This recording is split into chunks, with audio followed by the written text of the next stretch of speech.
අයිබොන් ශ්‍රී ලාංකීය ක්‍රීඩකයන් ක්‍රීඩා කරන IPL කණ්ඩායම් පිළිබඳ රිවිව් කරන අවස්ථාවේ තුන්වෙනි වැඩසටහනටයි ඔබ දැන් එකතු වෙලා ඉන්නේ. ඉතින් විශේෂයෙන්ම සඳහන් කරන්න ඕනේ දැන් අපි තෝරගෙන තිබෙන්නේ RCB කණ්ඩායම. RCB කණ්ඩායමේ ශ්‍රී ලාංකීය නියෝජනයේ නුවන් තුෂාර. ඉතින් අපි ප්‍රථමයෙන්ම මේ ස්ක්වොඩ් එක රිෆර් කරලා එමු. විශේෂයෙන්ම අභිනන්දන් සිං ඉන්නවා, ඒ වගේම බුවනේශ්වර කුමාර්, දේවදත් පඩික්කල් ඉන්නවා, ජේකබ් බෙතල්, ජේකබ් ඩෆි, ඒ වගේම ජිතේෂ් ශර්මා, ජෝර්දන් කොක්ස්, ජොස් හෙසල්වුඩ්, ඒ වගේම තමයි කනිෂ් චව්හාන්, ඒ වගේම කෘණල් පාණ්ඩයා, මංගේෂ් යාදේව්, ඊට අමතරව නුවන් තුෂාර, ෆිල් සෝල්ට්, රජත් පතිදර්, රසික් දාර්, රොමාරියෝ ෂෙෆර්ඩ්, සත්වික දේස්වල්, ඒ වගේම තමයි සුයාස් ශර්මා, ස්වම්පිල් සිං, ටිම් ඩේවිඩ්, වෙන්කටේෂ් අයියර්, වික්ස්නී ඔට්ස්වල්, ඒ වගේම විහාන් මල්හෝත්‍රා, විරාට් කොහ්ලි, යස් දහල් කියන ක්‍රීඩකයෝ තමයි ඉන්නේ. යස් දහල් කියන ක්‍රීඩකයා ගැනත් කතා කරන්නට ඕනේ.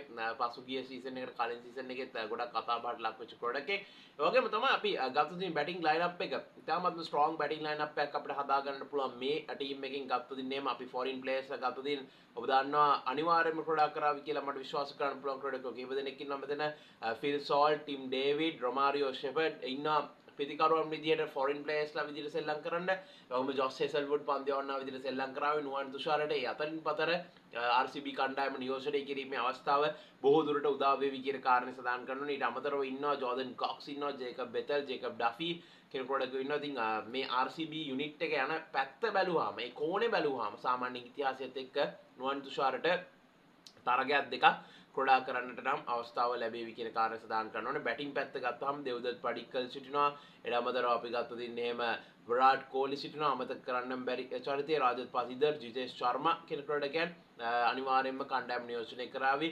එතනදී ජෝස් හෙසල්වුඩ්ගේ සහායක වේගපන්දුවන බවට බුවනේශ්වර කුමාර් බොහෝ දුරට පත් වේවි කියන කාරණේ සඳහන් කරනවා. පිතිකරුවන් 3 දෙනෙක් ෆොරින් වලින් ගෙනාපුවාම විශේෂයෙන්ම විරාට් කොහ්ලිත් සමග 4යි, ඊට අමතරව දේවදත් පඩික්කල් 5යි, අපි ගත්ත ජිතේෂ් ශර්මා 6යි, රජත් පතිදර් 7යි. මේ 7 දෙනා සෙල්ලම් කරાવી පිතිකරුවෝ විදියට. ඊට අමතරව ජොස් හෙසල්වුඩ් සෙල්ලම් කරાવી පන්දියවන්නෙක් විදියට.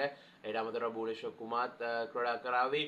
ඒ වගේම තමයි සුයාස් ශර්මා ක්‍රීඩා කරાવી මෙතෙන්දී. ඉතින් මේ ආකාරයට අනිකුත් ස්ලොට්ස් ඒ විදිහට ෆිල් වේවි. කෘණල් පාණ්ඩයත් RCB කණ්ඩායම නියෝජනය කරાવી කියන කාර්යය සඳහන් කරන්න ඕනේ. ඉතින් ඒ ආකාරයට තමයි මේ සංයුතිය සෑදෙන්නේ. ඉතින් අපේ ක්‍රීඩකයා නුවන් තුෂාරට බොහෝ දුරට තරග කීපයක් සෙල්ලම් කරන්න අවස්ථාව ලැබෙවි. අපිට කියන්න බෑ සම්පූර්ණ තරගාවලියම සෙල්ලම් කරන්න අවස්ථාව ලැබෙයි කියලා මේ ස්ක්වොඩ් එකත් එක්ක බලපුවාම. ඉතින් අපි විශ්වාස කරනවා නුවන් තුෂාරට යම් තරග ප්‍රමාණයක් RCB කණ්ඩායම වෙනුවෙන් ක්‍රීඩා කරන්නට හැකියාව ලැබෙයි කියලා. අපි බලමු කොයි ආකාරයටද මේ වෙන්නේ කියලා. සමහර විට රෙස්ට් ඇන්ඩ් රොටේෂන් පොලිසි එක ජොස් හෙසල්වුඩ් ඒ වගේම තමයි අපේ තුෂාර සහ අනිකුත් පන්දියවුන් අතර වේවි එක මේ ස්ක්වොඩ් එකෙත් ඒ විදිහට රෙස්ට් ඇන්ඩ් රොටේෂන් කියන පොලිසි එක ෆලෝ අප් කරන්නට දිල්ලි වගේම පුළුවන් කියන කාරණේ අනිවාර්යයෙන්ම සඳහන් කරන්න ඕනේ. ඉතින් අපි බලමු මොන වගේ වේද ඉදිරියේදී අපි මේ පිළිබඳව කතා කරන්න බලාපොරොත්තු වෙනවා. ඒත් එක්ක අපි සමු ගන්නවා රැඳී සිටින්න ක්‍රිකට් විද්‍යාලයක.